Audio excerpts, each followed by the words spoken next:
Hey everyone, this is the random podcast of Awesomeness, and Oh, we're reviewing a new game today. Yes, we are. yeah, Yeah. yeah, Burke picked this week's game. This week we yeah, played the game Doremi Fantasy for yes. Which the is very interesting in that it was never released on over here. It's a Japanese-only SNES game. yes, Yeah. Typical it's Grid a not letting other people it's finish. a Super Famicom game. Yes, Super Famicom. which means we finally have a use for that Vietnamese Famicom that he has. Woot! Yeah, really, it ran great on it. I gotta say that right now. It ran amazing on it. Finally, something native to my Vietnamese Super Famicom. Yes, it didn't catch on fire and explode your house this week. Yay! No, but Yeah, what it not did this do is week. when I touched the power button, they gave me a shock. Yeah, so That's okay. it's tried to catch on fire and blow up your house again. Yeah, it's okay though. I'm good. I'm good. Okay. So, our members of this podcast, as usual, it's me, Vega Burger 163. Amiga Shadow Burger? Wolf. Oh, Corbinek. Angered at 14. Something. So, I gotta say, I love this game. I was enthralled by it. This whole week, every single waking moment I had, I'm like, I gotta play some more Doremi Fantasy. So anyway, this game pretty much plays out as a basic side-scroller game. Yes. The formula is pretty much exactly like Mario with a few changes, and those Yes. are most welcome changes. Yes, I personally thought it was a fun game. So through each level, you traverse on a mini map.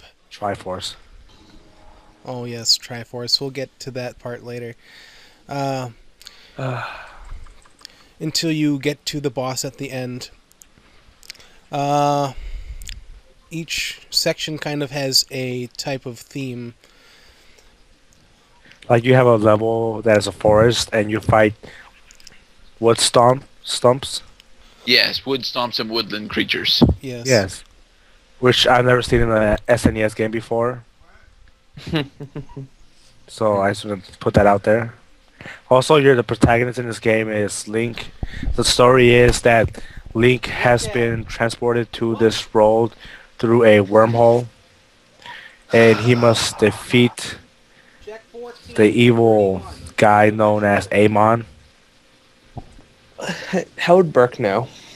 Well, you see, Core before Didn't you Shul hear him? He interrupted. spent every waking moment that he had playing the game. Yeah, even on the toilet. Mm. That's nice. This is because he has a portable Vietnamese Super Famicom. Yes. No, actually, I have a TV in my bathroom. Awesome. Yeah. That works. Yeah, it does. You don't know this, but the amount of time you can really pump in the game while you're in a bathroom is incredible. It is. I will It's will good time vouch for management. that. It's good time I management. don't know. That sounds like a load of crap to me. Ah, ha ha. Do you want to go over the themes of the levels, Gridap? Since you got all the way. Thing is, to be honest, I was probably the only guy to actually spend a great deal of time on this game exploring it. But for the life of me, I probably can't remember the third stage all that well. I don't really remember it at all. The But I third do stage remember was that. kind of like a puzzle stage. Wasn't the third stage? I think the third stage was Toyland, wasn't it? Yeah, it's like Toyland or something like that. Yeah, and the different stages actually do have different gimmicks. For example, your woodland stage is your basic "oh look, you can do all these awesome things" kind of stage, and then your second stage works as your introduction to gimmicks, as the food Gimmicks? stage where you can actually go through the level and destroy most of it, gathering power-ups and other things. Your third stage will actually introduce you to a bunch of the puzzle mechanics that'll be thrown at you later, like being forced to jump on enemies as platforms. Yeah. There are a few bonuses to get by doing that. Yes. And fourth wasn't fourth. Yes, the fourth stage is the ice level, Yep. which actually has ice physics in it, which are annoying, but they're not so bad. But it also I actually want to say that the third was the water section, and the fifth was Toyland. No, you've got it backwards. Okay, so now you go from the ice world after defeating the boss to the water section, which actually does Prove have. it. Hey Shadow, you want to actually put that in there? I can Just say probably no. do that, but Awesome. It'll just be like a 10-second clip. Sweet. And from the ice world, you go to the water level, and to the water level, where do you go from the water level? I'm trying to think myself. Waterfall. No, you go to the volcano. Yeah, Oh, you yeah. go to the fire theme level after the water levels, and from the fire theme levels, you go to the last world in the game, which is pretty much Heaven's Gates. Heaven's Gate. Yeah, it's pretty much Heaven's Gate, and it makes sense when you actually get to see the final boss while you're traversing Heaven's Gate. For a second, I thought you were talking about the cult. No, not the cult Heaven's Gate. Because that would have been amazing. Not quite. It wasn't quite that. So Well, then this is failure. anyway, what you do is in each level there are star pieces. Well, And- not in each level. Well, almost every. Well, each world, I should say. That's what I meant to say. Yeah, in each. Well, not really, because the first world is surprisingly absent of them. Yeah. After that. But again, it's the tutorial, so The it thing makes about sense. these pieces is, if anybody here has ever played Mario, which I'm pretty sure nobody here has, What's Mario? It's some indie game. But yeah, in Mario you grab star pieces and they make you God mode. Well, That's Starman, and that's not what these do. Yeah, this is completely different. They kind of make you God mode. No, they don't. We're so happy that you played this game 24/7, Brick. I know. Yes. Really. So anyway, in order to progress to the end and get to the next world, you have to collect these star pieces. hmm Which, if you want to make a Mario reference here, you can, I guess, Brick. I'll also make a Donkey Kong reference.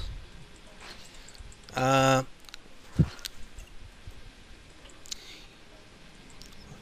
was trying to think. Wow, we are off. I guess I'll cover it. The star pieces are actually star notes, and this game definitely star has notes. a musical theme to it. Because throughout the levels, you'll also find purple notes. You'll find purple notes, and there's a note counter up at the top right. Hit 100 notes, gain a bonus life. Simple stuff, pretty much like coins. The star notes, however, are used to power instruments that you need in order to get through the next world. After you collect 5 star notes, you will be able to power a new instrument. You will usually get an instrument after defeating a boss, although there are several instances where you don't, and it kind of makes me wonder, well, why the fuck do these worlds have star notes then? Yeah, pretty much. Because unless the last instrument seriously needs 15 star notes, which I don't think it does, I haven't tested that, mind you, but if the last instrument does need all 15 of the star notes near the end of the game, yeah, I could see that, being there. But there's 5 star notes at the end world and an instrument just before the end of the end of the game, and I'm pretty sure that instrument is powered just by that world's star notes, at least according to the animation. Speaking of, we have animated cutscenes. We do. Pretty much at the start and at the end of each world, you will be either introduced to the world via a small cutscene giving you hints and tips on how to actually progress through the levels, and at the end of the world, you'll have a small cutscene after defeating the boss, and just before that, you'll run across the guy that actually, will play the instrument that you have in order to remove the curse that's blocking it, set upon the instruments by Amon. Right. At least in each level, at the beginning of the level, after you beat the one before, you collect a instrument. Mhm.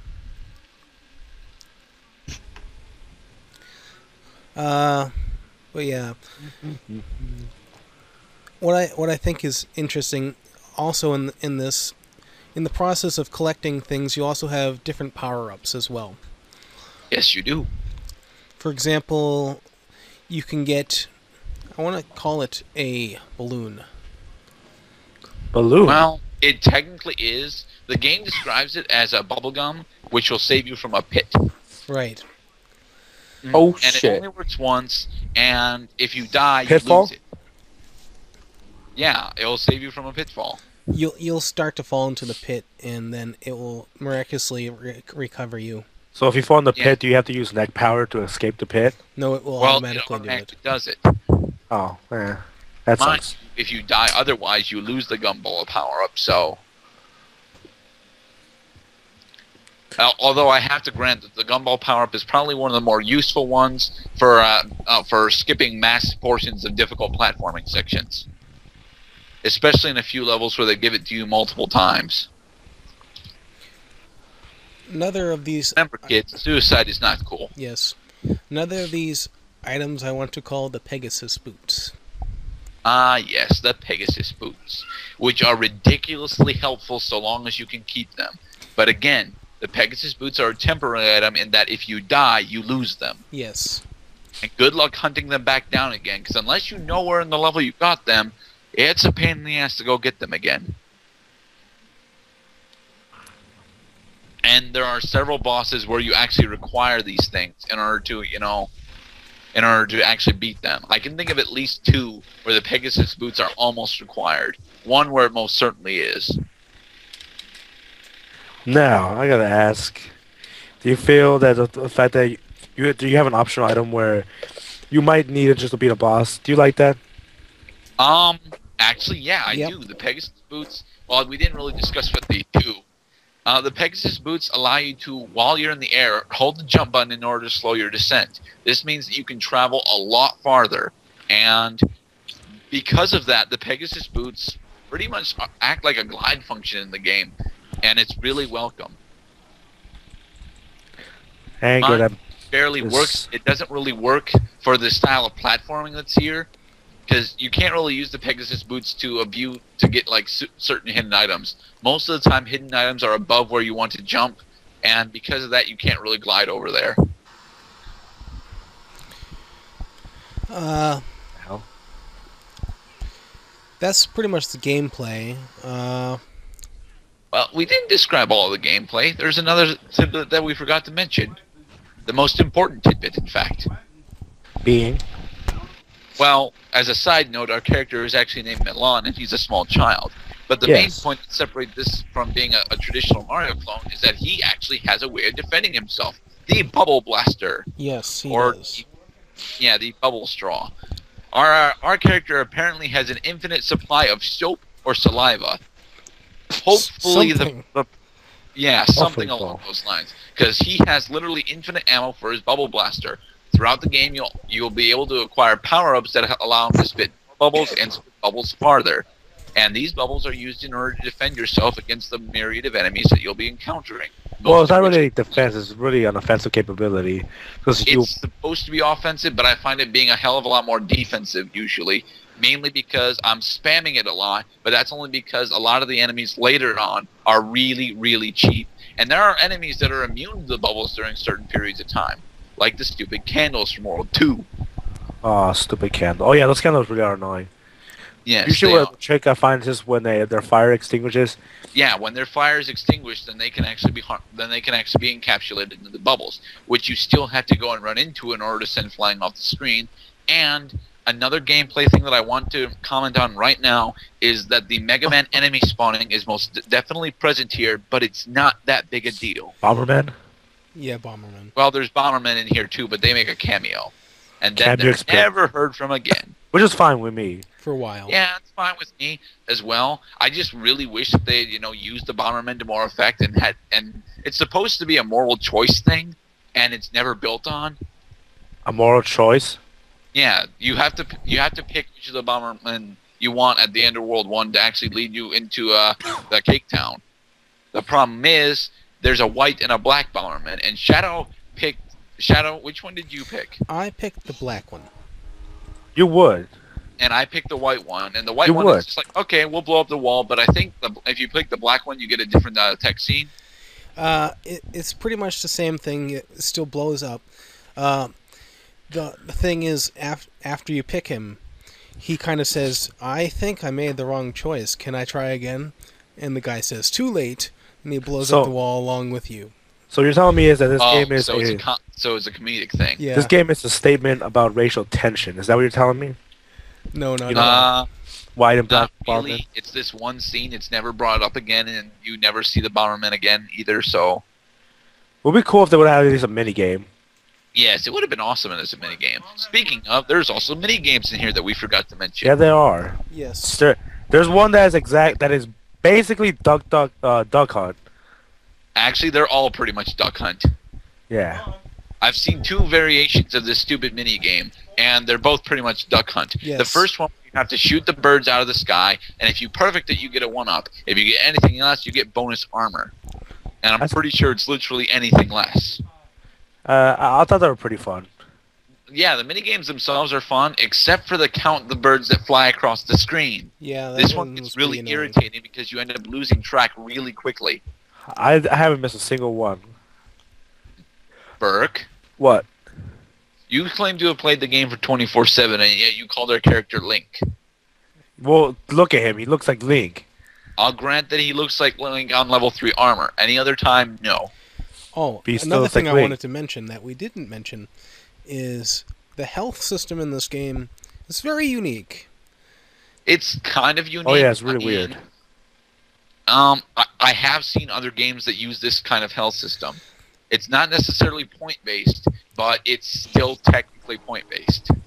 Yes, because throughout the world, you have your suit, and as you notice, it will downgrade as you get hurt by enemies.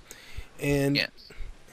in order to revive your life, you pick up more suits. Yes. It's very much a Mario style of power-ups, Yeah. but the thing is, Mario style of power-ups usually gives him some sort of defensive or offensive bonuses, whereas this just increases your health meter. Right. Again, Yeah. not necessarily a bad thing because you already have your defensive, offensive weapons. Actually, Go. isn't it three stages of the suits Yes, that you there grab? are 3. You have red, blue, which is 1 blue, hit, green. blue, which is 2 hits, and green, which is 3 hits. And every time you get hit, it reverts back to the previous. Right. Yeah. Thankfully, no attacks in this game do more than 1 point of damage. Yeah. However, running into enemies, touch damage is still existent. Yes. And as many people yeah. have said before us, touch damage needs to die in a fire. Well, I love touch I will damage. grant, most times in this game it makes sense. Candles are hot, you shouldn't be touching them. Knives are hot, you shouldn't be touching them. Airplanes have spinny propellers and are traveling at high velocities, you shouldn't be touching them. But does that matter in this game? No, not at all. And No, the not thing really. is, you jump on all of these enemies. Like, I think the only enemy that I didn't really try, that I didn't really try to jump on was the candle because I was too scared he was going to ignite the moment I tried to jump on him. I think what girls understand is that the enemies have an electrical field on the side of them that damages you, but they're completely vulnerable in their head area. If this was actually explained, it would be freaking cool and give us an actual explanation. It's Right. not, though. I think at this point we just call it video game convention. Like, oh, Yeah, you have to have technically enemies it's that you can't touch, but you can jump on top of and kill. Corb, you're being surprisingly silent throughout all of this. I'm Whoa. listening. You see, little do you know, he is on Pornhub. About That's what? fun. He's on Pornhub. Oh. So Shadow, you wanna do a basic Yeah. overview of the story? No. So basically, I know I didn't finish the whole thing, but you're Or shame. Milan, or however you want to pronounce his name. I pronounce it Milan. Who cares? Milan. And you're trying to rid the curse of the land, pretty much. And with each instrument you get, you learn how to rid the curse of that world, and then so on and so forth until you get to the very end. So you cure cursed lands, is what you're saying. Yes, pretty much. So it's like Prince of Persia. In a way, yeah, except without all the time stopping. Right. The new one. There's no time stopping in the new one. Scrub. Yeah, but there's a lot of time stopping in the old ones. I remember the demo had like 3 different sections where you had to stop time in order to gain athletic abilities, Oh, which it's- makes no sense. It's a built-in mechanic, though, Garrett. I use it whenever the hell I you know want. it's a built-in mechanic, but you still had to activate time stop to do it. Well, what do you think? Does it happen automatically whenever you need it? I would love it for that if it were. Except there's not a given time where you can say it's needed. It's just you just know when you can use it to make things easier or not. Also, why the hell are we still talking about this? Anyway, Because you brought it up. yeah, and then you argue with me like always, Garrett. But just like a lot of other video game heroes, Milan is doing this to rescue his friend. I don't actually remember her name. Yes, I know don't that either. It's Milan 2. It's not Milan 2. It's technically Phelon, isn't it? PH? I think so, like Phylon or Phelon. Philian. It might be Philia. By the way, this game actually has a very cool intro, and I think I'm the only one that actually watched it a few times. Oh, Sad. actually, I did watch it. It's very cute. And another thing about this game, it's very cute. There Yes, seriously it's is a adorable. lot of cuteness to be had in this game. Like everything about the game's presentation is adorable. The style is very bright. The colors are very saturated. The music. Color's very Oh, saturated. it's a saturated Vibrant. game. Burke. Vibrant. Saturated. They're saturated. They bleed out of your screen. Why can't you just say vibrant? Because I don't want to. Because I want to be different. Well, saturated is kind of a bad term when you're talking Yeah, about saturated has got a lot of negative stigma on it. Vibrant has positive stigma. I don't think saturated has a bad stigma. They're all Well, you're wrong. hipsters. Well, you know what? Maybe you're wrong, Garrett. Yes, I am. Maybe you need to broaden your video game terminology. terminology. Yeah, exactly. Hmm. Also, GK. Yeah. Yes, I will admit that the graphic style was very cutesy. I liked how they did the levels. They were very nicely done. Adorable is the right word, Shadow, because this game, if you have a girlfriend and she doesn't think video games can be cute, show her this game. Why are my twin blades crab claws? Because you're bad.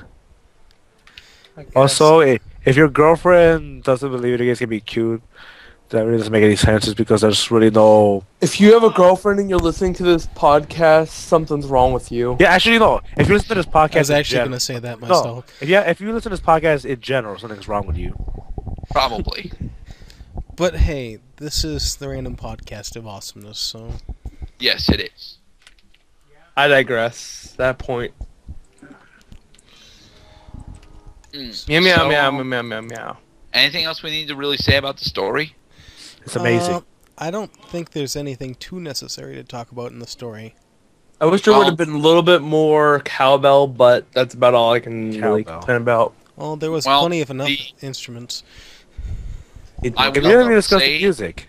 I will say that Amon's curse has actually affected the world around you, and every time you defeat a boss, if it is in fact an Amon's minion, they'll turn back to normal, and then you can see, and then there's a little bit of dialogue between there in that cutscene, and that actually affect the story. It makes it feel like there is a potential to have a story here, but the user is pretty much it's pretty much the user's choice to believe it's there and invent it or leave it alone. Terrible. Yeah, that's pretty much how it works.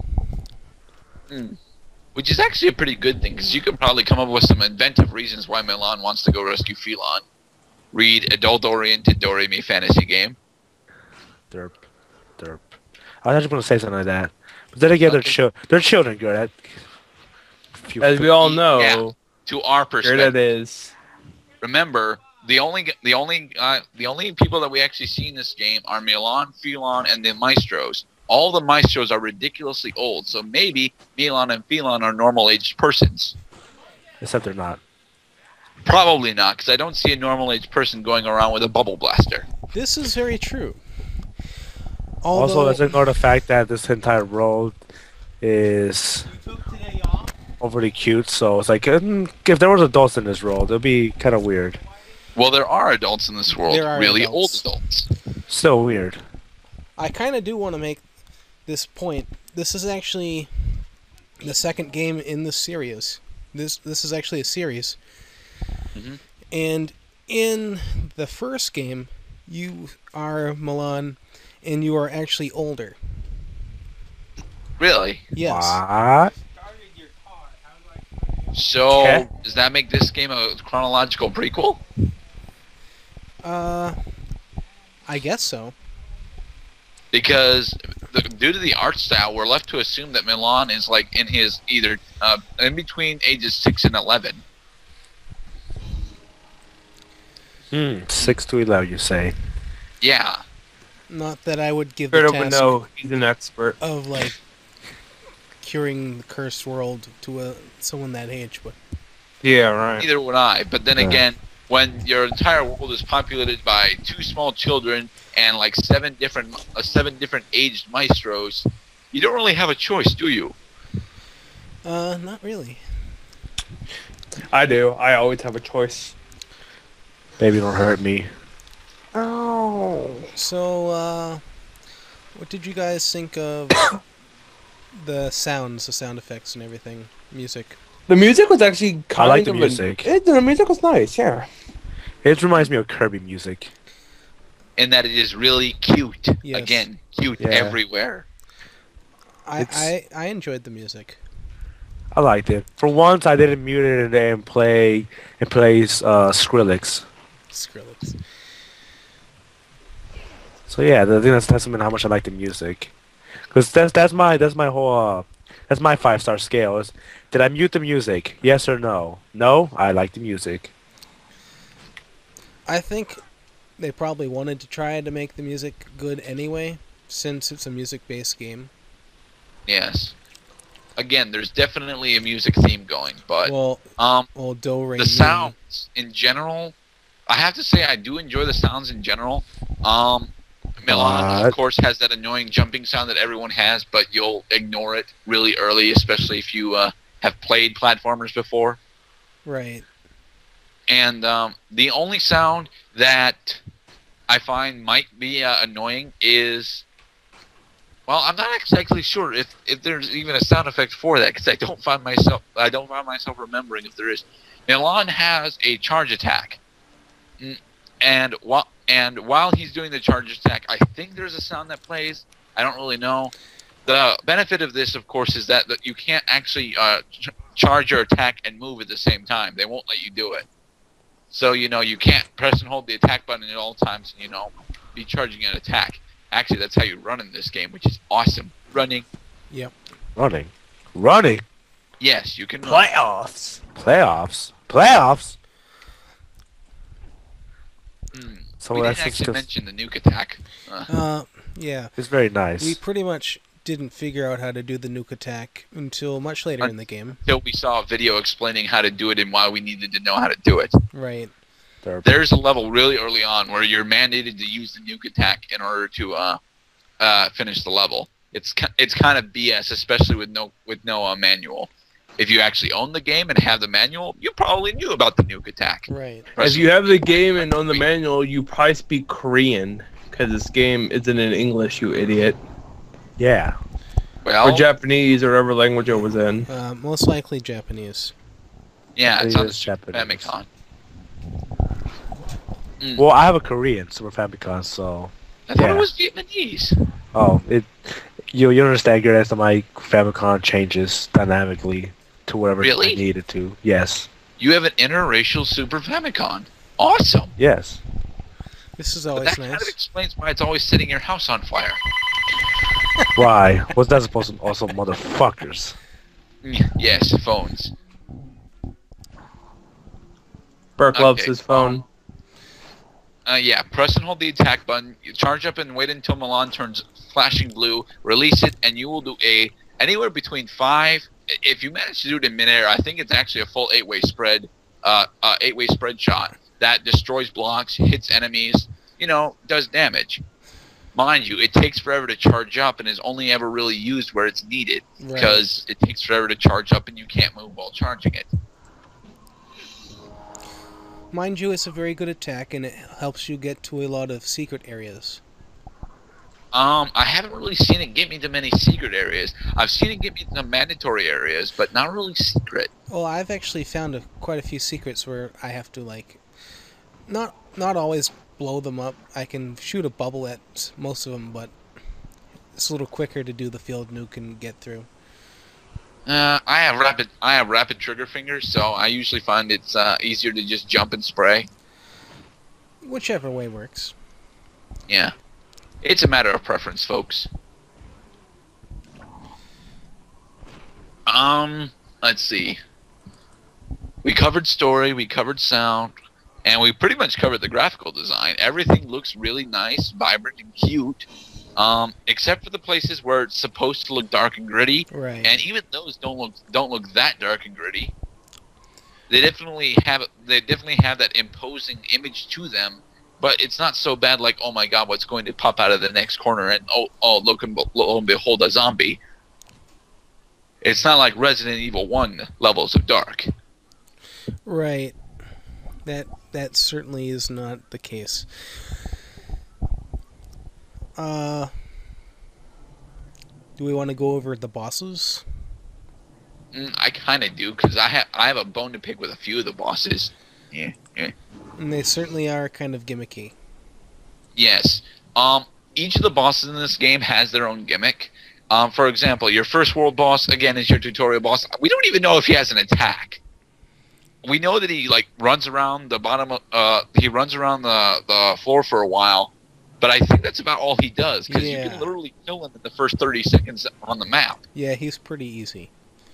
The second boss was the chef, right? Yes, it was a chef. And the chef throws food at you that's really easy to dodge, and he's actually pretty easy. He's actually pretty easy to take down too. You know, basic avoidance and stuff. Right. At first, I actually kind of got confused because I was trying to shoot him at the base when I realized I was actually supposed to shoot him in the head. Yeah.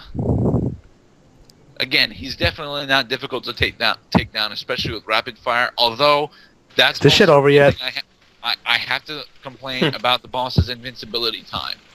Yes. You have it too, but the bosses pretty much share your invincibility time. You hit them, they're like invulnerable for the next 3 or 4 seconds. The same thing can be applied to you, so it's technically a balancing thing. I don't want balancing things against my video game bosses. It makes the last 4 bosses really difficult, actually. I agree. But the third boss, if we're right, and it's actually Toy Town, is the magician. Yep. Who pretty much acts like almost exactly the same as the chef does, if I recall correctly. Something like that, yeah. Because he ends up throwing toys at you from above. He'll sweep down a bit, and you can hit him then. But that's pretty much it. But the fourth boss is the snowman, right? Yes. Oh God, I hate this boss. Yes, I was not very happy with him either. Now the thing is, this boss is most certainly not this boss is not easy, okay? But he's not easy for the wrong reasons. One of his the primary way that he maneuvers around the map makes it so you can't makes it so unless you're really lucky, you're not going to hit him while he's moving. You have to wait until he stops moving and actually starts preparing his next attacks, which, you know, aren't so well. Actually, yeah, all of his attacks are really difficult because of what they do. You have his walk towards you attack, which juggles his head up and down, which you have to jump through the head in order to avoid taking damage. Again, definitely doable if you have the Pegasus boots. Yep. I skipped a boss. No, wait. What? No, I haven't skipped a boss yet. My bad. No, we've I been keep going in thinking order. I do, because that's the ice level, and then comes the water level? Yeah. Ugh. Okay, so the snowman boss, he is a pain in the ass. You're going to need to memorize his snowball throw, which is totally random. Good luck memorizing this. You can, in fact, dodge all the snowballs. I've done it on multiple occasions. I don't know how, but it's doable. You can dodge them all. I think you're supposed to crouch over the ones that go low, but then they'll end up hitting you anyway with the tail. Ugh. But his last attack is the easiest one to avoid, where he just throws his head at you after the snowball barrage, and just by crouching in the corner will block that one. And then, of course, he has the one where he throws his head up in the air and comes down, and that's easy to avoid, that's too. pretty easy. And you're supposed to be able to damage him while he does that, and I think you can, but I'm not sure if it's worth it, because he's only on the field for a few seconds. Right, I didn't actually do it myself. Alright. Next is the fifth boss, which is the Magic Toad Princess. Or the Toad Witch, or whichever. Whatever you want to call it. She is actually really easy compared to the Snowman, because her only real attack is to like paralyze you and then attempt to attack you, and you can dodge the paralysis attack by either ducking or just jumping through the hearts. She will hit you on occasion, but it won't be enough to, really cause you trouble. She's much easier than the Snowman. Unbelievably so, in fact. And after her, then you have the Sun and Moon boss. I hate this boss. I really do. But there's a main reason why. At first, I thought I was just going to hate the Sun form, because, the Sun form has the field block, and then it goes into the field block, and then it goes into a swoop motion, I think. Something like that. It's similar to that. And let me think. No, it's what he does is he nukes the field with lava, making a small section, a medium section of the map unsteppable on by you. Then he throws down a fire pillar, and you have to jump over the fire pillar and the batch of lava in order to not take damage. But he has another move where he throws his fists at you. This move is really difficult to dodge if you don't jump the moment he throws his fists at you and have the Pegasus boots. I can't stress enough how broken these boots are against these two bosses. The boots in general are pretty good. The Moon form, however, is actually a lot easier and still harder than the Sun form, because the Moon form has got three different attacks. He's got the I throw myself at you, which is when you're supposed to be able to hit him, which is when you end up hitting him most of the time, because that's pretty much the only time he's really vulnerable. The Star Storm, which is actually ridiculously where he shoots the arrow, 4 stars come out and they try and home in on you. That one's really easy to dodge for some reason, mainly because it doesn't flood the field like its last attack, which is Starfall, and stars just randomly start falling down from the sky, and you have to try and dodge them all. And because they're at a diagonal angle, there is never really a good safe zone. Yes, it takes a lot of energy. The Sun and Moon boss is definitely difficult. You will die here multiple times, probably. But again, it's not so bad that it'll make you want to stop playing the game. But it's definitely a respectable challenge. I want to go into the mid boss of Heaven's Gate, because this fucker's annoying. just like the Moon boss had the random Starstorm, the random Starstorm effect. The mid boss has 2 forms to him. The first form isn't so bad, He jumps around a bit. He charges at you. Same stuff. I think he might have a projectile attack. His second form starts spewing out random fireballs in an arc at you, and they're in random arcs too. So dodging these and still managing to do damage to him gets really difficult and aggravating. He's not as bad as the Sun and Moon boss though, and it is definitely possible to take him down. But the increased challenge in the last 4 bosses, or rather the last 3 bosses, that was most definitely something I was not looking forward to. And then you have the last boss, which I don't think I should spoil. It's not fair, because I beat the last boss and no one else got to him. Very true. Yes. I will spoil his first form if that's okay with you, Shadow. No, that's fine. You sure? Yep. Alright. Amon's first form, because yes, the final boss is Amon, is just this green gelatinous. It's just this green gelatinous beast, and he's ridiculously easy, especially compared to the bosses that you just faced. He'll give you some trouble with his myriad of attacks, like most of the time he's just like in the air hovering or jumping around at you, and almost all of those attacks can be dodged by crouching in the corner, which is really the best way to dodge pretty much all the attacks in this game. Crouch in the corner and hope they don't hit you. Kind of sad. There is a specific attack, though, that you have to crouch in the corner and dodge. He will land in the center, he will start shaking, and then he'll actually throw fists at you, which you have to be crouching in order to dodge anyway, and then he'll charge himself with the fist still extended at you, and he will stop just before the end of the screen and reconnect with his fist. If you're not crouching in the corner, this will hit you, and there's nothing you can do about it. And you have to be facing the corner too, because one of the tidbits that we didn't actually mention, or at least that I noticed while I was fighting Amon, your face and the position that you are looking determines where your hitbox starts and ends. Literally, your face is your hitbox. It's not really your body, it's your face, and it's annoying because ugh. I won't spoil him on second form, but I will tell you this fucker's hard. You will probably need to watch someone else do this before you manage to take him down. He's the reason why I didn't actually beat this until Saturday, and we were supposed to record Sunday. And Corb is silent. So, No, I'm here. Oh, okay. Burke is kind You're of here, silent. but you're silent. Shit happens.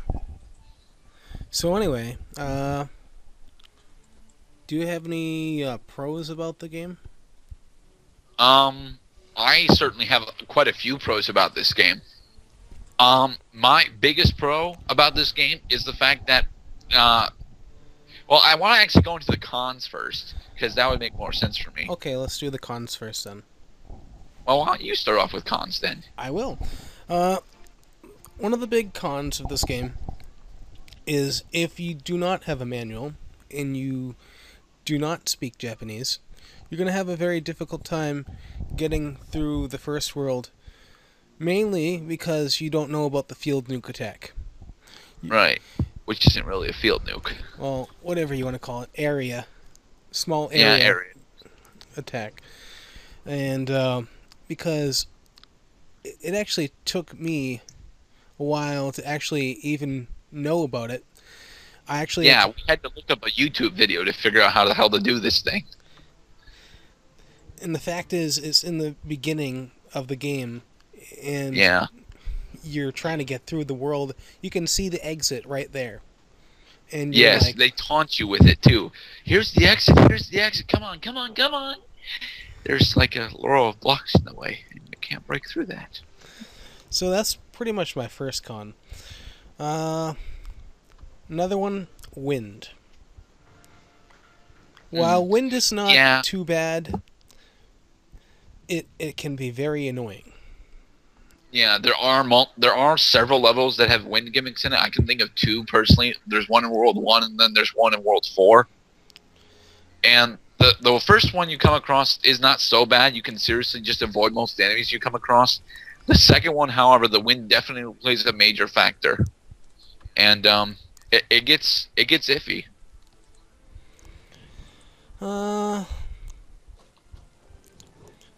That's about all I have to say about the cons for myself, besides like the snowman. But that's understandable. Yeah. My major cons about this game were the difficulty spike in the last three bosses, because the difficulty spike there pretty much guaranteed that I wasn't going to finish this game on time, and I still barely managed to do it. Seriously, the last three bosses really need to have a toned down difficulty. Get rid of the nuke move and the moon form, and that would probably fix the moon actually. Yeah, probably. The mid boss doesn't need a second form, although then he's pretty much a pushover. I think he's yeah, seriously. The mid boss in Heaven's Gate is pretty much a recreation of the first boss that you fought. So yeah, without that second form, there's no real point in him being there. And Amon's second form can speak for itself. Another thing that the only other major con that I've got is the gimmicky platform levels are a bit too gimmicky. Oh yes. I mean, in Toy Town, or it's either Toy Town or Heaven's Gate, where you have to actually use these cannons in order to progress through the level. The cannon gimmick actually works fine, and it works fine enough. It works fine enough to be fun.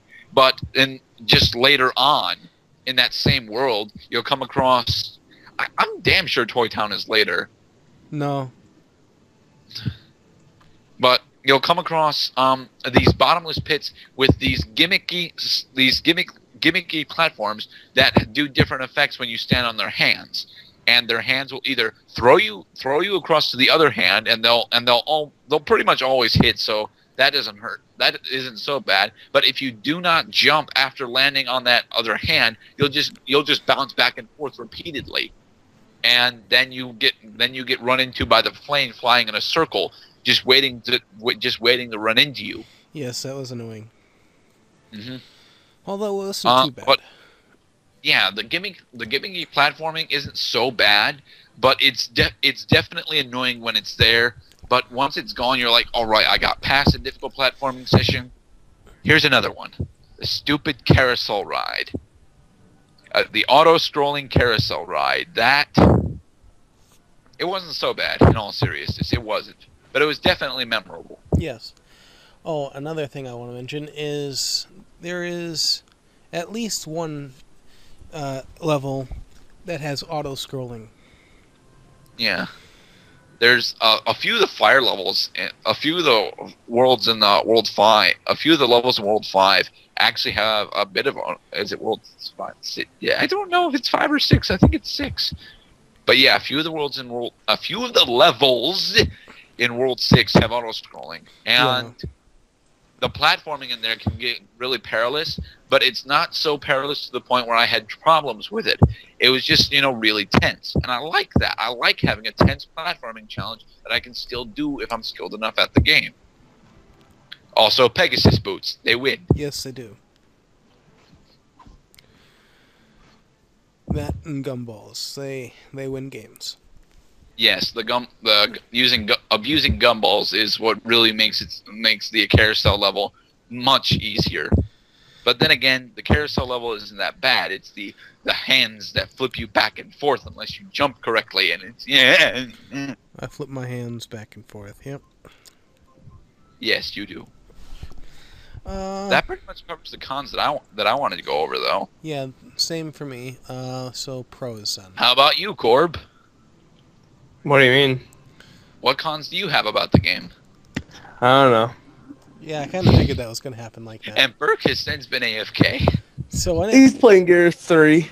What? No, I'm not.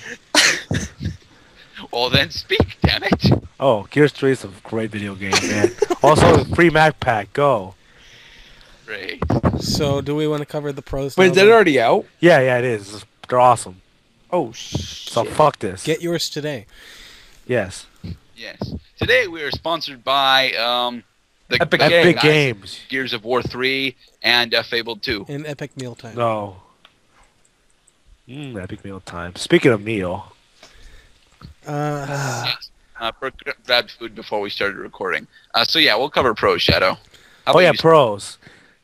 The pros is that this is a Japanese game, so it runs perfectly on my Vietnamese Famicom. And Korean. Yes. That's a major pro, actually. No, honestly, the serious moment for a second. My pro is just that it's it's just a fun game. Just the way that the presentation is on the game, it's very colorful. It's saturated. Fuck you both. Vibrant. It's a very colorful game. The level design is solid. The gameplay is pretty solid too. It's just a really solid game all around, which is actually kind of surprising. Because when I first saw it, I'm like, this looks like a cheap knockoff. Well, it pretty much is. It's a Yeah. cheap Mario. It's a well done cheap knockoff though. Yes, it's very well done. This is not like one of those Z pods you buy in China that don't even look like iPods, and as soon as you touch the screen, it breaks in half. Well, This is definitely not that. I don't think we mentioned it yet, but this game is actually done by Hudson Soft. Right, which is why Bomberman makes an appearance. Yes. And Hudson Soft's a pretty well-known company. Yes, didn't Hudson Soft eventually become HAL? I believe they did, actually. If they're actually part of HAL, then they're responsible for a majority of the Kirby games coming out. Woot! Also, Super Smash Brothers. Also, a Yeah. little Facebook drama. Hey, you leave my Facebook drama alone, bruh. It's hilarious. So yeah, like Burke was saying, I really did enjoy this game. There's a lot to say for it, especially since it's a Super Nintendo game. I thought that they really did the cutscenes well. And it's a statement game. The statement that makes is, hey, you know what? You can make a cheap knockoff and make a good knockoff. Yeah, it's a very good cheap knockoff. Yeah. Granted, you look exactly like Zelda and move like Mario. And you kind of control like Kirby. Yeah. Sort. But yeah, the color. Yeah, Kirby's got a lot on Milan though. Kirby has infinite flight. This is true. But yeah, the colors were vibrant, and I really enjoyed the soundtrack for this game. Yeah, it's a very nice soundtrack. It's very bubbly and happy. Matter of fact, All right. if you have a little kid, any other pros, Shadow? if you have a little kid, I'm sure they'd love to play this game. Yeah. Oh hell yes! If you got small children, play this game in front of them, and then ask them to pick it up. Just don't have them one play problem World though 7. is that there's actually not an English translation for this game. Well, there are fan-made translations. Well, fan-made, but even a fan-made one, as I've noticed, doesn't translate all the text in the game. It doesn't translate everything, but it does translate the story. Yeah, it kind of reminds me of. I used to have a I remember Clicks was like a little MP3 player, and it had a lot of imported Japanese games where like partial text was translated, and there's a lot of stuff that wasn't. So you'd be like, just I wonder what this says. I wish I could actually see all the text translated, not just important bits. Oh, one thing I actually do want to mention, we didn't mention it, but this is a game that you want to beat in one day. Why? Definitely, because this has a password system. Yes. Oh yeah. Now, I don't actually know how much the password system resets, because I am a cheap, lazy ass, and I was using save states before and after each level. Not during levels, though. Why are you so Turn the Xbox on. Right, I didn't actually try it out myself. I did.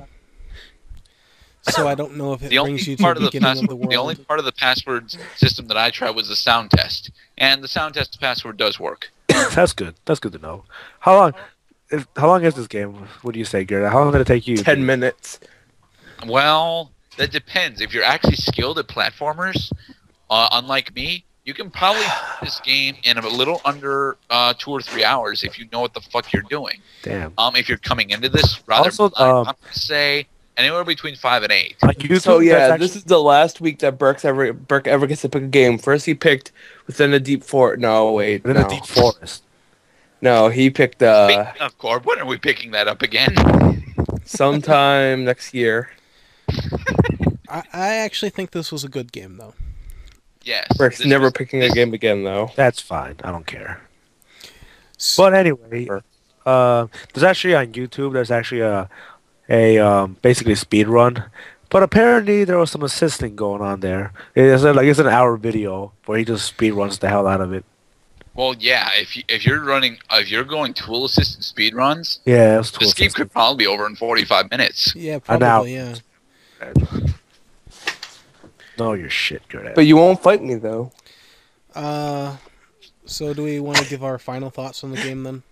I didn't give my pros yet. Oh, Too bad. Okay, Don't go, care, give Jordan. your pros. Although we pretty much have covered them all. My major pro that we didn't actually cover was the actual implementation of the instruments. Oh, Damn it, okay. Gerda, you're cutting into my Gears of War time. See, first the instruments Go delete back System to playing 32 Gears of off your War. computer.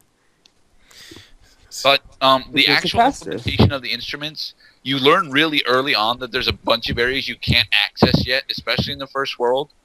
Like, there is a 1-up in the water that you can't get to because you don't happen to actually have the instrument power, the instrument or its power available to get there.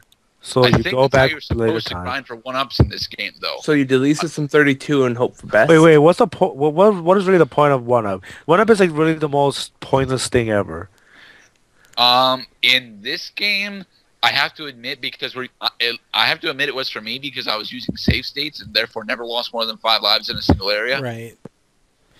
But if you're not playing this on an EMU and you're actually playing this on a Famicom, you want you're gonna to want grind up. those lives. yeah, because Wait, no. If you die, doesn't it just I okay? spent 2 days on the final boss. Huh? I spent 2 days on the final boss, just reloading my state, trying to stay at maximum HP, and going back and into it over Yeah, and over and over. but if we're talking about like if you're actually running this on actual Super Famicom, when you die, the checkpoint that you're on that level is gone. You have to restart that entire level, right? Right. So there's really, it's not a hugely important thing to get a bunch of one-ups. Well, if you completely Well, if you die, get back to the title screen. right. Wait, it goes back to the title screen. Yeah, if you get a game over, you're back to the title screen. You've got continues, mind you. At least I think you do. I don't know how many, but if you get a game over, you're back to the title screen. So you have to restart the entire game. You have to. Yeah. You As don't know long what as your you pa- remember the password, Getting then you can over get. gives you a password. And Well, then it's still pointless. Then, because if you were playing this back when it was released, you should be used by the password system. I love it, but you should be used to it. Well, I'm sure what they do. I didn't actually use the passwords, but it probably brings you back to World 1 of the world. I did. Again, I didn't actually test out the password system. No, great. I If it cheated. does back to World 1 of the world, that's fucking bullshit. It should bring you back to 3 lives. Maybe none of your power-ups are back, but at least 3 lives, and at the level that you actually needed that you actually died on. You might have to restart that level. That was again, the whole not the point whole of world. the system, Gerdette, is that the game didn't know that was the last place you were. That's why there was a password system. So passwords are generated, and then the password would be generated into a code, and the code would tell the game where you were. Yeah, how many items you had, where you were, how many lives. That's why really the whole password system. nowadays, All those if numbers you're are- playing the game actually on a console and you're like, God, I died, I didn't write down the password, you can just go on the computer now and look up passwords for points at said game. And it will put you there because people will just use passwords that they got that were generated. Even though that kind of defeats the point. That definitely defeats the point of a password system when you can look it up online to find out what password you're supposed to use. Well, there can't be infinitely spawning passwords out of. Actually, there almost are. There should be a different password for each level. Yes, but Gerda, with 27 letters, there can't be an infinite possibility. 26 letters. There's not letters though. You have a 4-digit password with numbers 1 through 10. Okay, then it's definitely not infinite. It doesn't have to be infinite. There But just needs to be a different password. Every game will, it'll give you a different code, but you would still be able to look up if you were to go look up a password on the internet, let's say password to Amon, it will get you would be able to find a password that if you put it in, it would take you to Amon. I'm not entirely sure why you want to go to Amon with only 3 lives, but I'm just saying it's an example. It's definitely an example, and it's definitely something that we should actually research.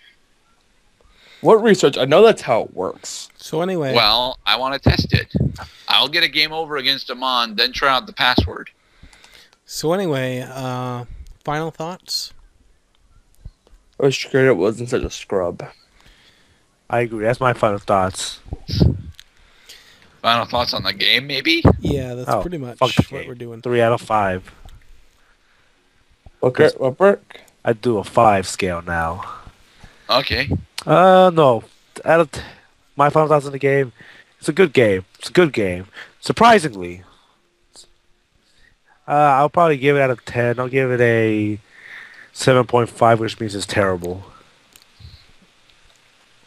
I'll give it a Q out of Xbox 360. That's cool. Okay, then. And why? Because Why? Q is an awesome letter. Thank you. All right, then.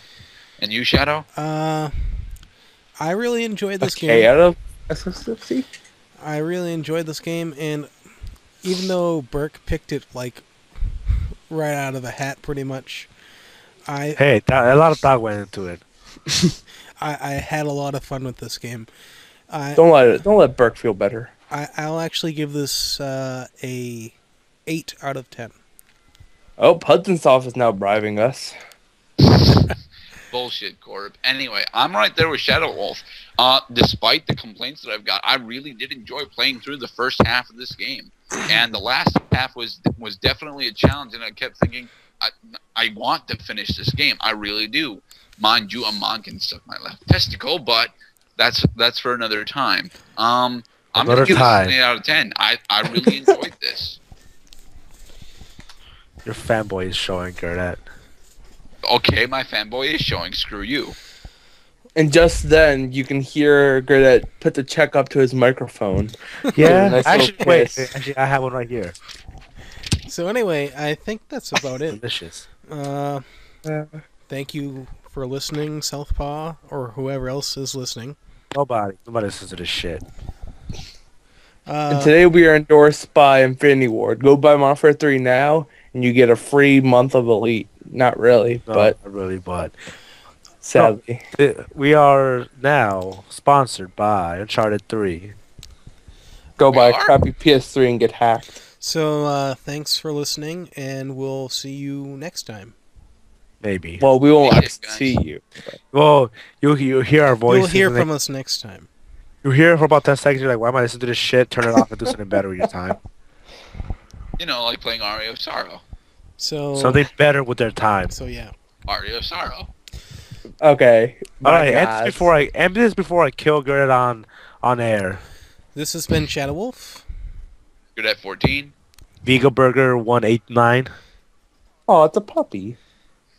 And that was Corbinik. Thanks for listening, guys. No. Be safe.